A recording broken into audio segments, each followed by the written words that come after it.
Si vous regardez ces images, c'est que vous êtes certainement en pause cigare. Et vous avez bien raison.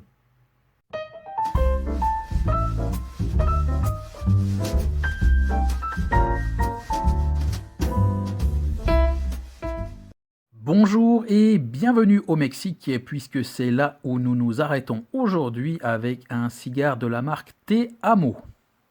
Alors cette marque de cigare appartient à la famille Turent, dont on connaît peut-être les cigares les plus connus, les Casa Turent, qui remontent à plusieurs générations. En effet, c'est une maison qui a été fondée par Alberto Turent en 1880 au Mexique et il s'est implanté dans une région propice à la culture du tabac, la vallée de San Andrés. On est à la 5e génération, donc une maison donc respectable et très ancienne. Et c'est en 1963 que la compagnie lance cette marque, donc Te Amo, en français qui voudrait dire je t'aime si vous voulez. Alors je ne sais pas si c'est des cigares romantiques, c'est ce que nous allons voir si au palais la douceur est au rendez-vous. Mais voilà donc pour la petite histoire de ces cigares qui sont distribués actuellement dans 29 pays dans le monde. On passe aux données techniques de ce cigare en cave depuis mai 2021 et dégusté le 4 février de cette année. Le nom exact est donc Te Amo WSS Dominicana Grande Corto. Alors une petite explication sur le WSS qui veut dire World Selection Series, donc une sélection mondiale si vous voulez, puisque c'est une ligne qui se décline en 5 blends, un blend cubain, un blend dominicain, celui qui nous intéresse aujourd'hui, un blend du Honduras, un autre du Mexique et enfin un blend du Nicaragua.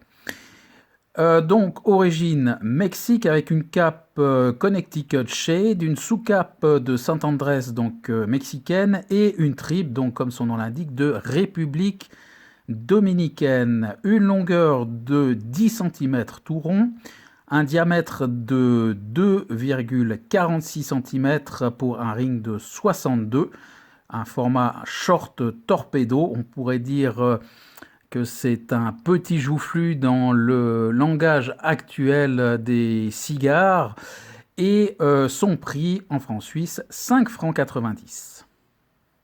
Au visuel, on découvre une pièce dont la cape est plutôt de couleur Colorado. Une cape aux allures un peu rustiques avec des nervures apparentes qui sont pas grossières non plus, mais enfin nettement apparentes tout de même. Et une bague légèrement collée de travers. On sent que la qualité du papier est moindre et elle fait un petit peu bon marché. Au niveau du toucher, on retrouve ce côté rustique avec les nervures que l'on sent vraiment assez bien sous les doigts. Pour le reste, on a l'impression d'un bon remplissage, un cigare relativement ferme et homogène dans l'ensemble.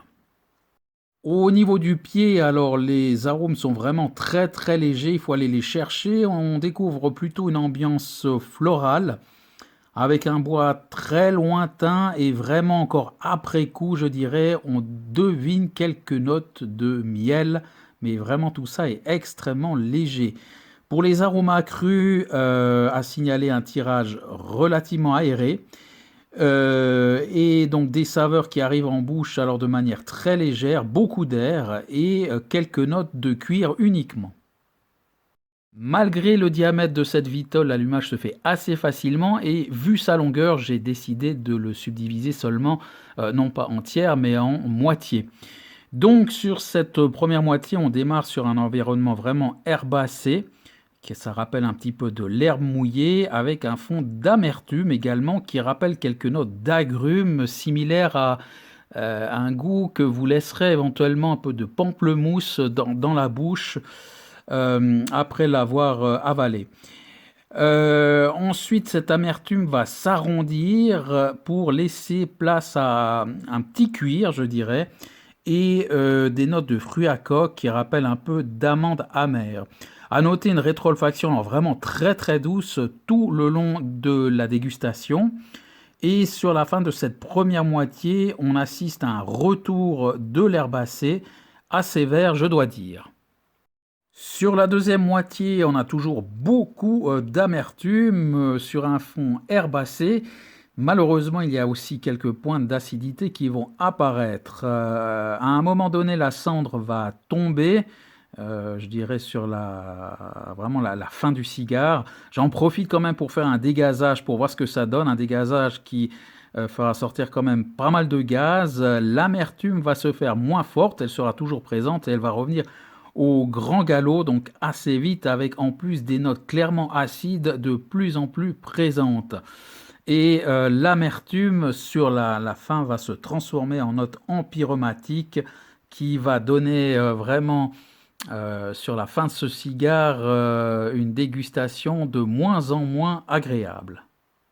On passe aux notes avec un visuel à 6,8. C'est un cigare, comme je l'ai dit, aux allures assez rustiques, avec une bague un petit peu collée de travers, dont on voit à l'œil nu que le papier n'est pas d'une grande qualité. Tout ça fait un petit peu bon marché. Bon, c'est vrai qu'on est sur une gamme de prix relativement basse, hein, 5 francs 90, je le rappelle. Mais voilà, ça en fait un cigare vraiment banal pour une note tout aussi banale finalement. Au niveau de la qualité de fabrication, à signaler une combustion vraiment très régulière. Il n'y a eu aucun décalage.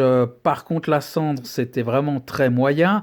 Même si elle a bien tenu, à tout moment, elle semblait partir en chou-fleur, elle menaçait de tomber, même si ça n'a pas été le cas, mais on sentait vraiment une cendre de qualité relativement moyenne. Et puis, bah, je reviens sur cette bague qui fait aussi partie de la qualité de fabrication. Ça laisse un petit peu à désirer, mais ça, ce cigare s'en sort finalement pas si mal que ça sur la note de la fabrication. Au niveau de la palette aromatique 5,5, là je suis vraiment obligé de le pénaliser. Une palette assez linéaire, monocorde, voire je dirais un petit peu pauvre hein, quand même. On est sur de l'amertume tout du long. Alors la première moitié est relativement intéressante parce que c'est une amertume herbacée. Il y a même un petit fond, comme je l'ai dit, de pamplemousse assez intéressant que je n'avais jamais trouvé sur d'autres cigares, en tout cas jusqu'à maintenant. Et puis ensuite, le cigare s'arrondit, donc une première moitié qui passe encore. Malheureusement, la deuxième moitié, ben, on reste sur cette même palette aromatique, mais qui s'empire parce que l'amertume va vraiment prendre de plus en plus de place, hein. Et puis, il y aura de l'acidité qui va apparaître. On finit sur des notes empyromatiques. Donc, c'est vraiment une fin qui est pas bonne, une deuxième moitié à oublier. Ce qui lui vaut donc cette note, la même note, 5,5 pour le rapport qualité-prix. On peut trouver mieux, alors là je peux l'affirmer, puisque pour 10 centimes de plus, on trouve le Capadura, dont je vous renvoie à la vidéo, qui était d'une qualité alors vraiment tout autre. Donc voilà, pour le même prix, on peut vraiment trouver des cigares bien meilleurs. Et donc là, il est vraiment pénalisé. Une note globale qui va l'envoyer plutôt vers le bas du classement avec cette note de 6,18 et un index de puissance de 4,5, qui est un cigare vraiment pas du tout puissant. La seule longueur en bouche qu'il laisse, c'est cette amertume désagréable, mais on ne peut pas vraiment parler de longueur en bouche, c'est vraiment cette amertume qui s'accroche au palais, donc vraiment, là aussi, pas grand-chose d'intéressant. En conclusion, pour cette dégustation qui aura duré 46 minutes, eh bien, on ne peut pas dire que le territoire mexicain est une grande découverte. Peut-être faudrait-il goûter les Casa Turent qui sont assez renommés. En tout cas, on les voit pas mal sur Internet. J'en ai pas en cave. Je suis pas extrêmement motivé à m'y arrêter pour le moment. Peut-être un jour, mais enfin voilà, je n'en ai pas. Mais pour revenir à cette marque, donc ça n'incite vraiment pas à continuer à explorer le reste de la série.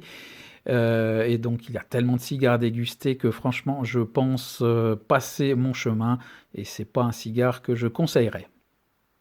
Alors bien évidemment, comme je le répète souvent, ce n'est que mon avis, c'est tout à fait subjectif. Peut-être que certains vont l'adorer et si ce cigare vous parle, ne serait-ce qu'au niveau visuel, alors n'hésitez pas à le tester. Pour ce prix-là et pour ce format, vous ne prenez pas de gros risques.